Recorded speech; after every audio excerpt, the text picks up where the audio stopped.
Police officers of Reddit, what was your oh shit moment? Kid drowned at a local pool, so I had to tag along with the ambulances for an investigation. I got there first and saw his father holding him crying, and my heart sank. I ran over there and tried to perform CPR to the best of my ability for about 10 minutes before the ambulance arrived. He woke up right as it pulled onto our street. I proceeded to visit him in the hospital and now he swears he wants to be a police officer.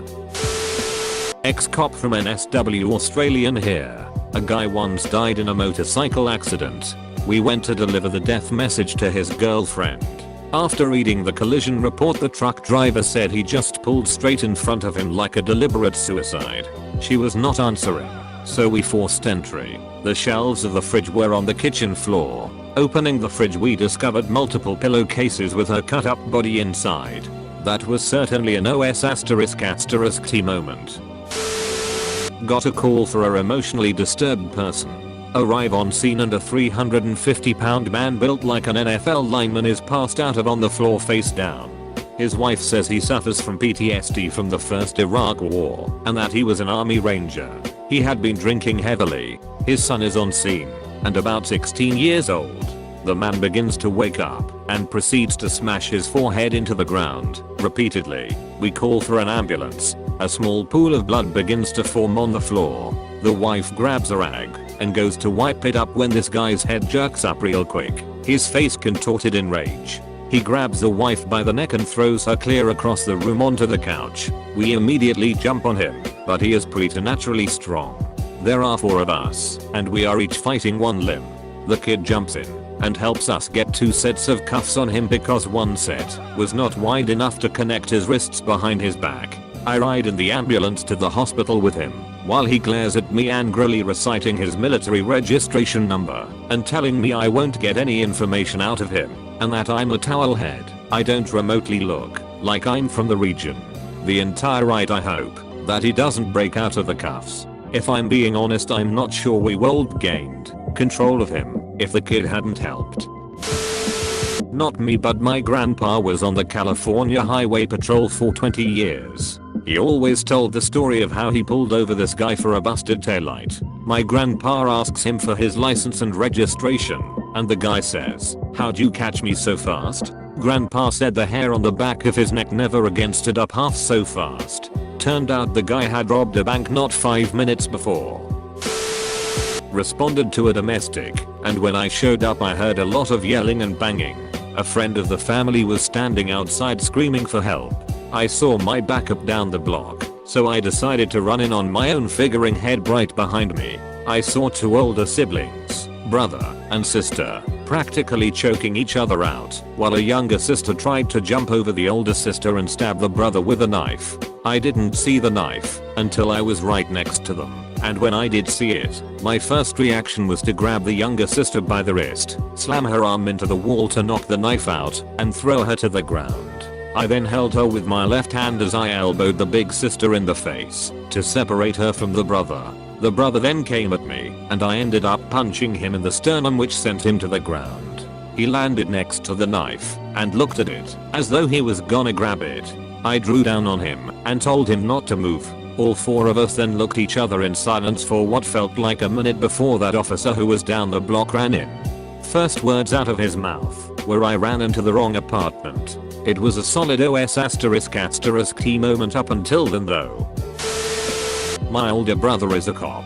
He got a call about a suicidal teenager behind a school with a knife. He rolled up to the spot, and when the kid noticed him, he immediately started hacking at his own neck with the knife. My brother sprints over to him and tases him. Saved the kid's life. It's all on body cam **T***King wild. Edit. A few people have asked for a link of the video. I've only seen it one time. It's not public as far as I know. This was a suicidal teenager, so I'm sure there was good reason to not make it public. It probably would not have helped him cope with whatever was going on in his life. I was a rookie cop in a small town. I was driving to a check on a report of a large group of kids causing a disturbance at a school parking lot late at night. I realized I had not tested my PA speaker, which I planned on using to disperse the crowd. On my way to the call, slowly rolling down a residential street at 2 AM with my windows down, I decide to tap my PA mic a couple times to check it. First 2 taps, can't tell if it's working. I slow down. I tap the mic several more times. Definitely hear the loudspeakers that time. At that moment I hear, "What the F **K are you doing?" I look out my passenger window and see this old dude sitting on his porch in his underwear, looking pissed. Our eyes locked. I realized I had no decent excuse for clicking my loudspeaker in a quiet neighborhood in the middle of the night, so I didn't say anything back to him, and I floored it up the road. Definitely an OS**T moment at the time. Maybe different than what Op is looking for, but I get tired of traditional war stories. The awkward on this encounter was through the roof. I pulled up on a teen sleeping in a vehicle at the end of a country road. When I ran the license plate, I found out that he was reported as a runaway. The doors on the vehicle were locked, so I knocked on the window to wake him up. Once he woke up and realized what was going on, he shot himself in the mouth with a rifle he had hidden under his blanket. Rough way to start my shift.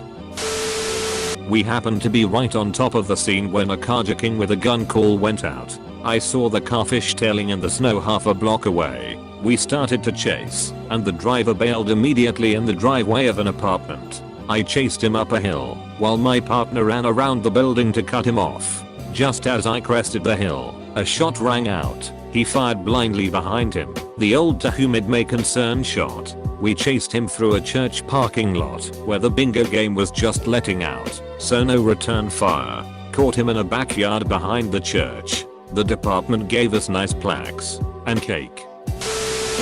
Not me, but my friend is a cop. He pulled up to accident scene once involving a motorcycle. Gets out of his car, starts walking over, and sees the guy's helmet. Figures hell be nice, and bring it over to the guy. Well, as it turns out, the guy was still in the helmet. My mate had an OS**T moment on his first week of solo traffic patrols. Okay, I've had a few OS**T moments. I'm referred to as a res**T magnet on my shift. I was working a late Super Bowl night for overtime one night. I remembered seeing a vehicle sitting in a car wash stall as I was on the way to a call. I drive back the other direction an hour later and see the same car still sitting there unwashed. There doesn't look like anyone is preparing to clean it either. It's an area of high drug activity. I pull into the parking lot and move to sneak up on the car to see what might be going on. I see a male in the back seat and he sees me. He immediately begins reach down near the seat, and I'm hoping he isn't grabbing for a weapon. I draw my gun and tell him to show me his hands as I'm moving to get a better line of sight. He finally brings his hands up empty. I tell him to get out of the vehicle for me. He says he needs to pull up his pants first. I'm sorry, what? He wasn't grabbing for a gun. He was trying to get the pocket pussy he was using off his dick and get his pants up while I'm pointing a gun at him. I holster up and tell him to do the same. He gets out and I can see a fairly large quantity of meth for a single person sitting in the seat next to his pocket pussy and anal vibrator that I hadn't noticed before. I ask him if there's anything else in the car. He says there's some heroin too and a couple dildos. He then begins begging me to throw his sex toys away before his wife gets there to pick up the car. Apparently he had told her he was going to wash the car midway through the big game. He left her and their guests at his house so he could have his own special halftime show. Edit. Thanks so much for the gold. Not myself personally, but my father. I've heard this story hundreds of times over the years and this seems like the perfect time to share it. My father was a Miami-Dade County sheriff in the 80s. One of the first rookies pulled from the academy straight to Miami. All the time he tells me how police officers are all control freaks. His OS**T moment was when he lost control. On his way home from a shift one day, he overheard a call on the radio about a convenience store robbery right near where he was. He radioed in and said he'd check it out as he was still in uniform. Still had shirt, pants and badge, but gun belt had been removed. As he searched the streets, he spotted a vehicle matching the description and proceeded to call it in and throw on his lights to pull them over. As he pulled them over, two kids got out and ran. The driver stayed behind with no gun belt on. My father proceeded out of his cruiser and holstered his weapon in his waistband. He then took the driver out of their car and moved them to the hood of his. As he searched the driver over his hood, he said he felt the moment happen. The driver started to swing his arm around and proceeded to elbow my father in the face. He lost all control. OS***T. They wrestled to the ground, where eventually my father's weapon was knocked loose. The driver proceeded to pick up the weapon and shoot my father point blank in the lung with his own weapon. The driver escaped, but only for a brief period of time, and my father was blessed to have one of the top GSW doctors/surgeons in the country doing a seminar about 20 minutes away on the same day. Was a police intern, maybe about my second month in. I got to ride around and help with traffic stops and basically just help the officer on duty.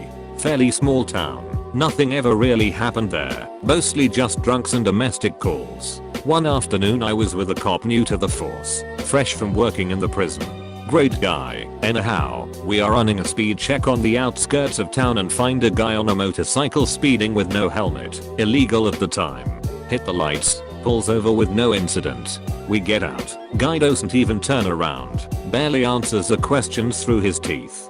Back to the cruiser and run his license. Comes back with several out-of-state warrants with a baller attached due to an armed assault against a police officer. We both looked at each other and back at the dude on the motorcycle. Officer immediately unlatches the shotgun from the center console and hands it to me. "If you know how to use this thing, use it," was all he said. OS***T. Without notice, other officers from surrounding towns are already lining up behind us. Thank God. Dude was thankfully tired of being on the run and was ready to turn himself in. He went in without incident. Does it count if it was my dad? Mom took me and my siblings to the doctor one day, turned off her cell as per doctor's office policy back then. Fast forward a few hours, we pull up to our house and there's a cop car waiting for us in the driveway. Not my dad's. Anyone with family in law enforcement knows, having a cop at your door that isn't your loved one is something you never want to experience. Long story short, my dad's flashbang malfunctioned and detonated in his pocket during a call out. He was SWAT. Definitely an OS***T moment for him and everyone in the back of that van. He very nearly bled out, and they couldn't get a hold of my mom. He swears the whole department was in that waiting room when we got there, and my dad lived to tell the tale. Love him. Edit. Sorry to do the cheesy after post edit, but I had to say thank you to everyone for all the kind words. You didn't have to take time to say nice things about my dad, but you did, and it seriously means so much. Thanks for existing, friends. My grandfather retired from the police force a few years ago. One of his stories really stuck out to me. He answered a call for backup that there was a guy up in a tower shooting at S***T with his rifle. When my grandpa arrived, the man shot at his squad car. The bullet entered the roof and hit just above his shoulder, right through the shoulder strap on his uniform. Not me, but my brother-in-law. He gets a call that there's been an accident at a dark intersection where a lot people speed through. Arrives and finds he's the first responder and it's a really bad collision. Finds a 6-month-old infant thrown 20+ feet from the car. Mother is dead. He gives CPR to the baby, but the injuries are too damaging. The baby dies in his arms. Till today he insists on car seats, boosters for kids, until they're big enough. I don't think he's ever gotten over that baby dying. Edit. Thanks for the silver, but most importantly, put your kids in car seats and boosters. Late to the party, but I will say not a cop, but the victim who got to watch. I was a truck driver in my former life. Was involved in a suicide by truck incident where guy killed himself and his son. After a couple hours, I was unhurt physically. I was in the back of a cruiser giving my statement. The MTO. For my American neighbors. Rolled up at that time and got out and started taking pics of my 18-wheeler and started to do a truck inspection. The cop I was dealing with got out of his cruiser and proceeded to tear that inspector a new asshole. Basically get the hell out of my crime scene. I thanked the cop and he said he didn't know if he could actually do that, but no way was he letting charge me with anything. We were looking for a guy who stole guns from his ex and found him under a pile of clothes in a closet at a different house. Unfortunately there was like 7 kids sleeping in the same room, so I start getting them out of there while my partner cuffs the guy who is pretending to sleep. We decide to drag him out and I go to move the mattress to get it out of the way, and we find the stolen guns under where the kids were sleeping. Was doing a welfare check at a house for a suicidal male. Only person living at the house, car in driveway, and house was locked up. Gathered some more info and was told where a key was. Opened the door, announced myself and starting searching the house expecting to find a dead body. Opened a closet door and the guy was hiding in there with a rifle next to him. If he wanted me dead I wouldn't be typing this. Dude was having some issues. Sat and talked for about half an hour. Told me he heard me but didn't want to talk to anyone. Got him the help he needed. Edit. Wow, this is overwhelming. Thank you all for the responses and kind words of encouragement. I will do my best to slowly work through some of the questions I see. My husband has been a police officer for over 20 years. One night he was patrolling the downtown area when he noticed a purse someone had left behind. He opened the bag to check for it and found a turd. Some lady took a big ass **T in her handbag and left it behind. Hell, talk about autopsies and burnt bodies, but that is the one story he would rather forget. Not me but a drill sergeant I had in basic training. On her first shift, her first call was a mom who had gone crazy. She bit the penis off her 6-year-old and used it to choke and kill her baby. It was a total bloodbath. Edit. I don't know what happened to the penis or the mom. My DS told us this story as a year an MP, but you will see crazy **T type of lesson to get us to pay attention and it worked. Edit 2. It happened in Fort Hood TX. Honestly all I know about the story are what I posted above. My cousin was an EMT in Buffalo when he was backing up a SWAT insertion. As he tells it, the **T moment was when he realized the gunfire he was hearing wasn't from the police. As a rookie I was responding to an alarm at restaurant that was supposed to be haunted by a woman. The first officer that arrived was an older officer that didn't do much and didn't ever get excited on the radio. As soon as he arrived he asked for a second unit in a high-pitched tone. As I pulled in he had his shotgun out and he was leaned up over his hood. My first thought was **T someone is breaking in. When I ran up to him and asked what up, all he said was as he pulled up and his lights hit the building a woman jumped off the roof and disappeared. He was clearly shook. Me and another officer checked the building and found no evidence that someone had been there. It made an impression on me and I never went back to the restaurant at night without another officer. My dad was a cop for about 19 years before what would be the first time he called me after a shift because he felt like out of my family I would be the only one would just listen. He got a call about a possible domestic violence out in the next county and he was the closest unit. Short story, crazy ass dad locked himself in the bathroom with his 7 and 3-year-old sons. Shot and killed both sons before killing himself. My dad got out of his car at the second shot and barely made it into the house at the third. He requested a transfer the next week. Not me but a guy I know. Very junior cop. He has been on the police force maybe 5 years now. On his very first call ever he responded to a suicide. When he arrived he found a 16-year-old teenage girl who had opted to end her life by slitting her own throat. First and foremost I can't imagine what brought the girl to do this. Extremely tragic. But I also can't fathom the mental strength required to be able to continue a career in the police force after kicking things off like that. Certainly demands respect for these individuals that serve. When I was responding to a simple trespass after warning call, and upon me making contact with the trespassed individual, he charged myself and my own partner with a pair of scissors. When I was a corrections officer I got assigned to shadow an experienced officer until an FTO would be available to train me. It didn't take me long to find out that this co was highly unpopular among the inmates. My moment was when we went into a 50-man dorm to do a roster/bed check and there was absolute silence in the dorm and I could feel the hair standing on the back of my neck. The inmates were intently staring at the officer I was shadowing. He was oblivious to it while I was straight up in fight or flight mode. Never experienced that in a dorm after that. I feel like something serious was potentially going to go down that night. 2 on 50 is not good odds. I couldn't have been happier when I didn't have to shadow that guy anymore. My husband got a call for a psychiatric emergency when working as an EMT. A kid on a 4-wheeler saw a pickup crashed into a stone wall in a field and called the police, who called EMS. Apparently the driver had driven into the wall intentionally and stabbed himself in the abdomen as well, and then bled to death or died of head injuries until someone found him.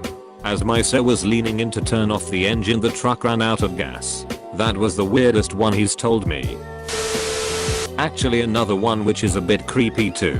Wrote a guy a DUI one night, towed his car, and seized his license, serving him with a form from the DMV which says that his license has been seized and that he has to show up to a hearing to determine whether the license will be suspended. Like any good form, the DMV form has boxes where I fill out this guy's information and carbon copies so I can keep a copy with the report. A few days later, a buddy of mine finds me. He got dispatched to a call of a suicide in the park. Man was found hanging from a tree. They identified him by the DMV form I had served him with, which was still in his pocket. Make sure to like and subscribe for more daily content. Thanks for watching.